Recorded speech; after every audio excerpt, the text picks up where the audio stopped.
श्रीधाम वृंदावन में एक सेठ जी रहते थे। महाराज गुजरात के सेठ जी थे, वो श्रीधाम वृंदावन आ गए थे भगवान की भक्ति करने के लिए।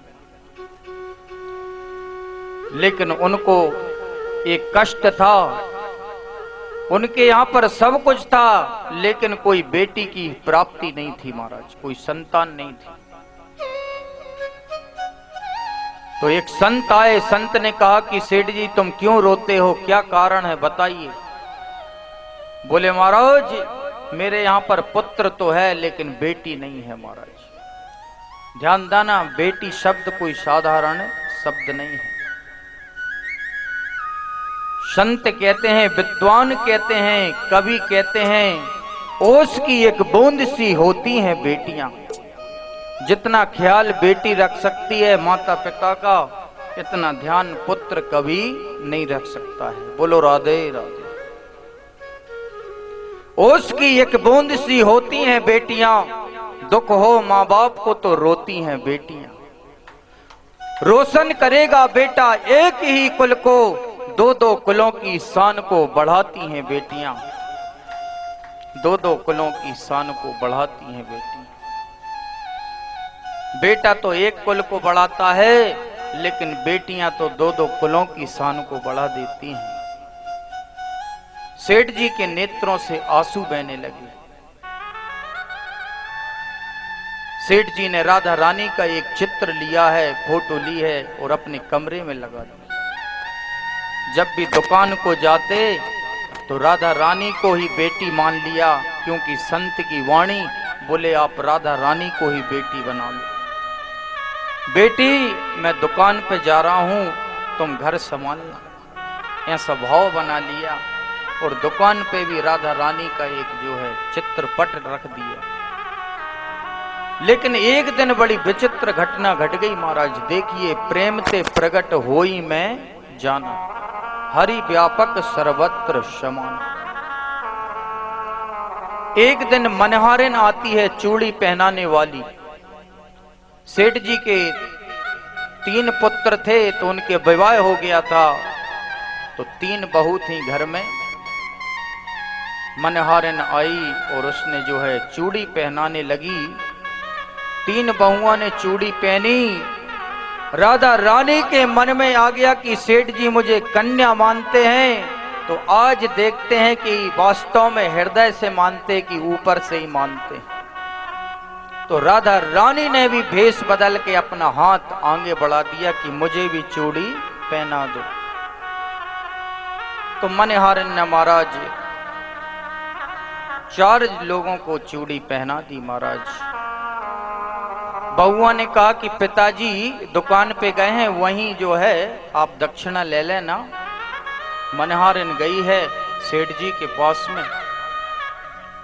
बोले महाराज चूड़ी का पैसा दे दीजिए सेठ जी।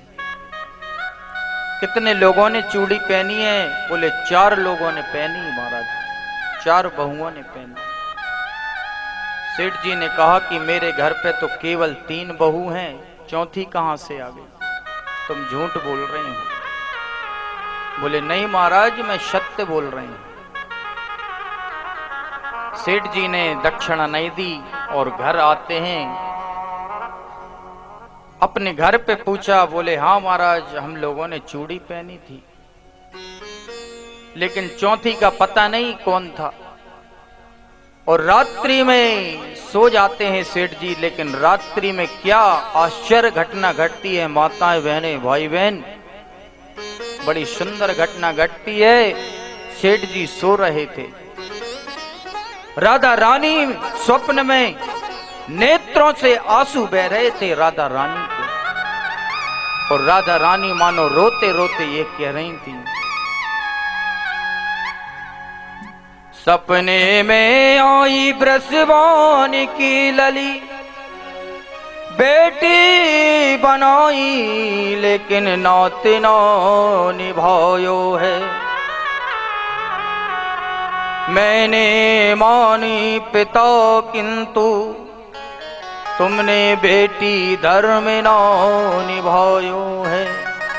राधा रानी के नेत्रों से आंसू बह रहे हैं और कहा कि पिताजी, मैं तो आपको पिता समझती हूं, लेकिन तुमने हमारा जो रिश्ता है वो तोड़ दिया।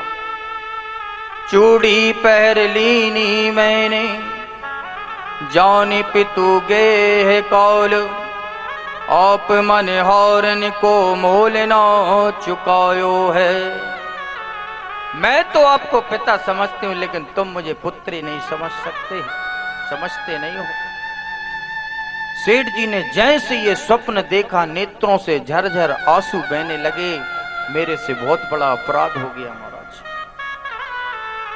अरे वैसे तो मैं बेटी बेटी करता हूं, लेकिन मेरी बेटी ने ही चूड़ी पहनी है। सेठ जी की अंतरंग आत्मा से आवाज आ गई कि बेटी तुम चिंता नहीं करना। और तुरंत रात्रि के 10 बजे ही दरवाजे को खोला और दौड़े दौड़े गए हैं। मनहारिन के दरवाजे खोले हैं मनहारिन ने और कहा कि सेठ जी इतनी रात्रि में। सेठ जी दौड़े दौड़े गए और मनहारिन के चरणों में साष्टांग प्रणाम कर लिया।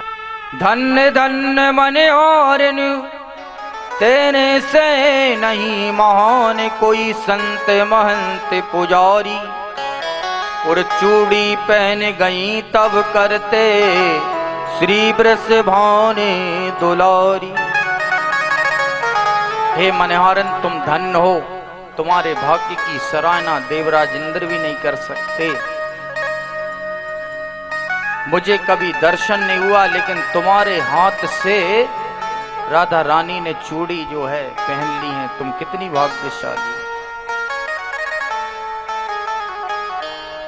और सेठ जी कहते 3 बहन बेटी हैं घर में, सुख सुविधा है पूरी, संपत्ति भवन भरे में पूरी, नहीं कोई मजबूरी। कृष्ण कृपा से जीवन पथ पे आती कोई न बाधा। और मैं बड़भागी पिता हूं, मेरी बेटी है श्री राधा, मेरी बेटी है श्री राधा। जोर से बजाइए ताली। बोल वृंदावन बिहारी लाल की।